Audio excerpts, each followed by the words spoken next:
following training is sponsored by the Niagara Library System. We serve our member libraries in Niagara, Orleans, and Genesee counties. Please visit your local library homepage and use your library card to get access to streaming videos, downloadable music, audiobooks, ebooks, and even more from the comfort of your own home. Thank you. Hello. Here we are with another very short summarized chapter from the verbal judo book. It is available through our Niagara Library System with your library card. You can see the link there. It'll be in the description below. This is by Dr. George J. Thompson. He has his own website, as you can see that. And also for this video, please remember that Dr. Thompson calls himself Doc Rhino, okay? So that's how I'm going to refer to him in this video.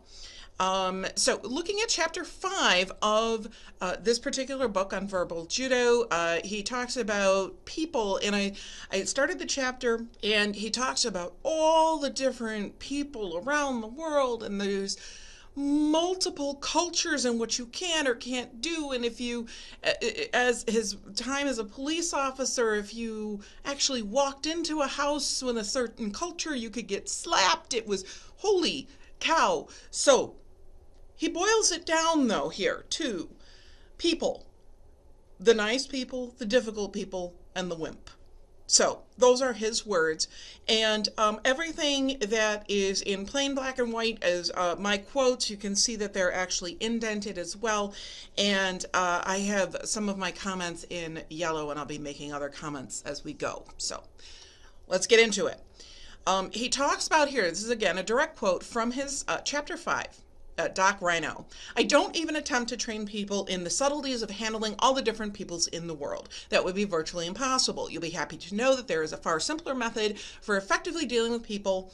All you need to know is that there are 3 basic types of people in the world, and each should be handled differently. This cuts across all cultures, races, nationalities, ages, and sexes. That's what caught my eye. There are nice people, difficult people, and wimps.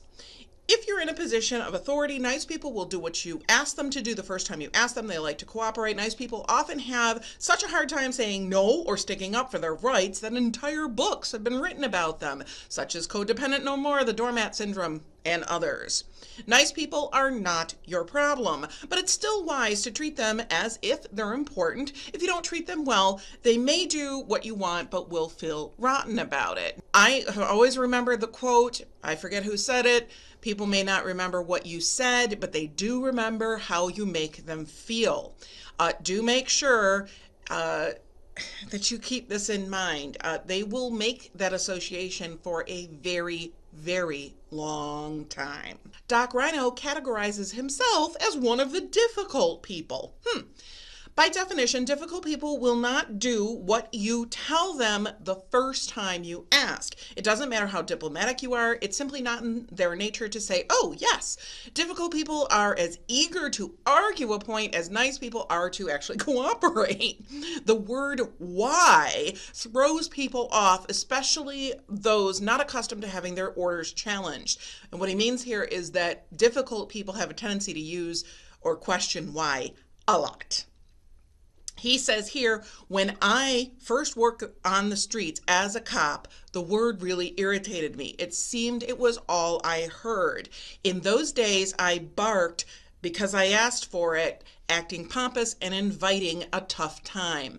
Now, as again, I was reading the chapter, I noticed here that he states outright that his behavior invited difficulty. You can only control your own behavior, so attempt to tread carefully. And when you make mistakes, not if, but when, the faster you own them, the faster you can correct them, and the faster you can then move ahead.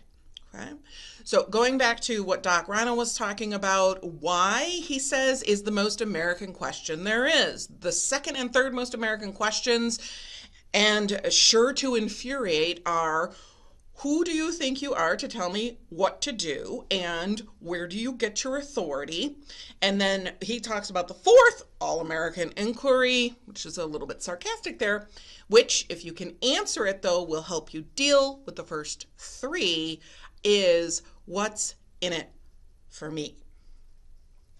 When difficult people challenge your authority, it is usually pointless to explain why you've asked them to do something. They may not care about your authority or even the consequences of failing to obey, but they are always interested in how the deal might benefit them. So try to be clear and concrete when you are speaking with people. People are already under stress nowadays. Who isn't? So you may need to repeat concepts, especially new concepts, new ones. I find I repeat myself too much sometimes, so it's useful for me to acknowledge that I have repeated myself. I watch people's reactions and then move on from there. Many people do not mind the repetition, and I find them saying something to me like, "That's great, it helps me learn." So if that's the energy, then I continue to present and repeat without any more apologies. If students appear bored or unengaged, I try to move to new topics a little bit quicker. It really depends on the class itself. It really took me about 5 years or more to read the room and get a handle on class pacing. I still have issues, so this can be done with a reference interview and other things like that. Okay. Going back to what Doc Rhino was saying, the toughest bird of all is the wimp. Wimps are the ones who sound like nice people, but are closet difficult people. To your face, they say, "Oh yes, I agree," and so on. They've got the courtesy wrapped down cold, but later they get you back in the back, baby. These backstabbers are customers or colleagues who act friendly and pretend all is well with your relationship. Then they complain about you to your boss, to their friends, and to anyone else who will listen. If you've ever had a complaint that took you by surprise, you can bet it came from a wimp. Someone who didn't have the guts to tell you to your face he had a problem. Most wimps are good at it, and it makes them very hard to detect, so don't feel bad if you don't see it coming. Wimps do not like authority. They hate being told what to do. On the other hand, they don't have the guts to challenge you outright. Wimps want revenge. They feel the need to even the score. These are the ones who snipe from the corner. And Doc Rhino goes on to say he frequently faces wimps in his classes. Okay, so I want to make sure I'm clear here. This is the doctor. I keep calling him Doc Rhino. I know I would say that, but Dr. Thompson. This is from his book, and he says here, "I frequently face wimps in my classes. I have found the best way to deal with them is to strip them of their camouflage. Wimps usually want to hide behind other people. They often sit in the back of a room or against a wall or near a pillar or post. When I'm teaching verbal judo, and this is again Doc Rhino, I hear people mutter, 'That's a bunch of garbage.' I don't let it pass. I say, 'Excuse me, what was that you said? I'd like to know.' When they try to wave me off or laugh it away, I persist. The wimp has been stripped of his cover, and now he has to put up or shut up. Now he can make a legitimate point, ask a question, or shut up. If he shuts up, he has lost credibility with his peers. If nothing else, it will eliminate the sniping during class. Again, that's a little bit different from what we deal with, but I thought it was interesting. Now here is another thing very interesting. Doc Rhino says, many think it's best to ignore wimps, but that's just another form of resisting them. Ignored or resisted, they grow stronger. The basic principle here is to confront them honestly. They immediately weaken. Resist the urge to gossip about these people or snipe back at them. These are wimp techniques, and they are often better at it than you are. Notice that when I'm flushing them out of their cover in the class setting, I'm not embarrassing them. So anything done in public or even private, you're not really trying to embarrass them. He does say, I'm letting them embarrass themselves. If they have a good point or something constructive to say or ask, then they certainly can contribute to whatever's going on. Remember, Doc Rhino, the Dr. Thompson who wrote this, he's a former high school teacher, college teacher. He was a cop.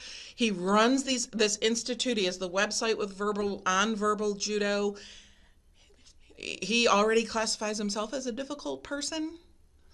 I don't know that we are. You have to make sure all of these, take it with a bit of a grain of salt. But a big thing here, and I do simply want to stress it, it is in slightly larger print here. If your library has a policy in place Rely on that first. Talk with your administrators, talk with your colleagues, look up your own policies. And if your library doesn't have a policy, it'd be something to ask about, okay? Confrontations are tough for most people. Doc Rhino specifically has nothing to say about witnesses. He talks about confronting a wimp in private, or I would say away from an audience, okay? He talks about, again, the confrontation. The first confrontation with the audience was in a class setting, okay? It's not like you're in the stacks or you're walking around or you're behind the counters and you're talking with your customer, and your customer is saying something, or is whatever happens to be going on. If your library has a policy in place, rely on that first. I would be very careful always about your own tact, timing, and tone, and try and get a colleague to accompany you wherever you happen to be. Actually, I'd probably go for literally a circular area with good lighting and confront the wimp or talk to the wimp there with a colleague present or someone to witness it. We would all appear to be on even footing, so it's not really 2 against 1. It wouldn't be completely private, but it would be something that you could potentially do. Ask about or rely on your policies first. I hope this was helpful. Thanks. We'll see you again in the next video. Bye now.